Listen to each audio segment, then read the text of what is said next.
People ask this a lot. They say, how much will my closing costs be? And depending who they're asking, they might get an answer like, it's going to be around 3% of the purchase price.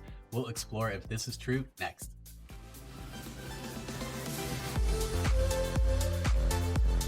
So closing costs being 3% of the purchase price, you cannot really trust that because it depends on the taxes and insurance on the individual property. The loan amount will also affect it because that will affect the title fees. Also, using a percentage of the appraised value is more accurate than using purchase price. And then each state has some different state fees as well. So that's not all created equal when it comes to closing costs. So the best way to prepare for closing costs if you're a buyer, especially right now with us drifting into more of a buyer's market, is talk to your real estate agent about negotiating and possibly asking the seller to cover closing costs through what's called seller contributions. Now, this is going to be a tread lightly kind of thing because you do not want to lose out on the house, but a lot of home buyers are still getting the seller to give them a credit at closing to cover some or all of the closing costs, which is huge for you as the buyer.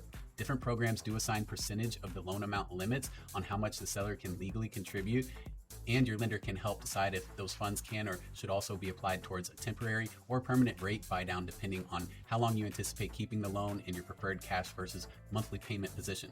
Now, if you're covering the closing costs, make sure you talk to your lender before you go out and make an offer. Get the lender to send you an itemized list so you can see how much it is going to be so you can prepare for it and don't get blindsided. This happens way too often, and it's yours and the lender's job equally as a team to go over those and to cover all options, what the closing costs might be and how much you'll be needing to bring to the closing table. So make sure you do this so you're set up for success. So hopefully that helps. Feel free to introduce me to any of your friends looking to make moves in real estate or wealth planning. I'm always happy to answer your questions about residential or commercial lending, whether it's a purchase or refinance or even your business financing needs. And if you're doing well, but you need to get some ducks in a row, schedule your complimentary financial needs analysis with me, no obligation. Let's get you squared away. Make it a great week.